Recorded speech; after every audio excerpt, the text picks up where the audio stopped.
Assalamu alaikum, bonjour à tous. Avec donc dans quelques jours le mois de Ramadan qui arrive, on fera une petite série d'enregistrements sur la notion.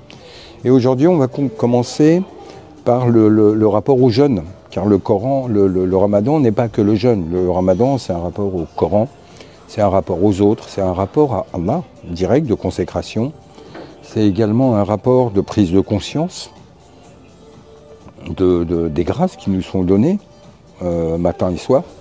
Donc c'est un moment béni. Et le Ramadan, c'est le mois qui vient s'inscrire dans une continuité, puisque Rajab, c'est le mois d'Allah.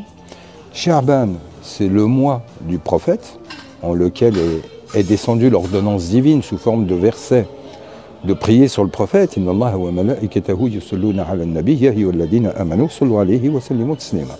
Sallallahu alayhi wa sallam. C'est le jeûne, c'est une abstinence. Donc en fait, à l'inverse des autres rites, c'est pas un acte à faire, c'est un non-acte qui est celui de s'abstenir. Et on reviendra sur justement ces abstinences qui sont beaucoup plus larges que la boisson, la nourriture, etc. Le mois de jeûne, c'est un moment de concentration. C'est un moment où notre corps, qui est en manque, est un moyen de zikr. Donc c'est un zikr permanent. Zikrun daimun. C'est un moment où on est dans ce rite qui est un des rites fondamentaux, puisque le Coran nous dit Kutiba alaykum ba'da bismillahir rahmanir rahim Kutiba alaykum siyam kama kutiba alal ladina min qablikum. Le jeûne vous est prescrit comme il a été prescrit à tous ceux qui sont venus avant vous. Donc en soi, c'est pas quelque chose de spécifique à l'islam, c'est pas... Donc dans sa forme, les premiers jeûnes, c'était les jours de Ashura.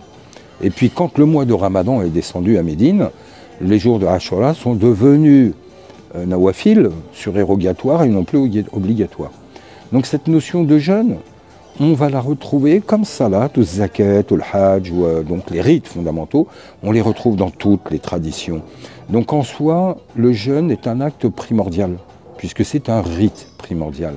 Il est donc, à ce titre, très profond, porteur de sens, jusque dans sa sémantique, siyam, le ftor, Eid al-Fitr, etc. C'est que tout est porteur de sens. On a besoin à ce moment-là de retrouver une fraternité. On a besoin de se retrouver soi-même et de se poser des questions.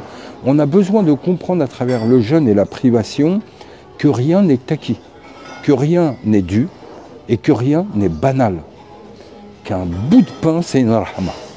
Et de revenir à des principes fondamentaux et donc à des grâces divines qui restent finalement dans la plus grande des simplicités. Comme l'écrivait une amie, il n'y a pas longtemps, les gens ordinaires ont besoin d'extraordinaire, les gens extraordinaires se contentent de l'ordinaire. Or, se contenter de l'ordinaire, d'un bout de pain, d'une soupe, harira ou shorba, c'est une grâce. C'est une grâce, c'est vraiment une grâce divine. Or, dans ces moments-là, il ne faut surtout pas l'oublier. Le but n'est pas de se goinfrer au moment du ftor, le maghreb, mais de toujours rester dans cet équilibre et de toujours rester dans cette conscience que rien n'est dû et que chaque bout de pain qui nous est présenté est une réelle grâce divine. Le mois de Ramadan, c'est le mois de la communauté. Donc en soi, c'est l'aboutissement de Rajab Sha'ban et donc c'est l'aboutissement des grâces divines également. Profitez-en en toute conscience, en restant dans le lien au divin permanent. Allahul mut'im wa huwa al-mun'im. Alhamdulillah Rabbil Alamin. Qu'Allah agrée votre mois de Ramadan, qu'Allah il en fasse un moment de pleine piété, de plein rapprochement, d'introspection intérieure et de prise de conscience. Salam alaikum. Allahumma salli ala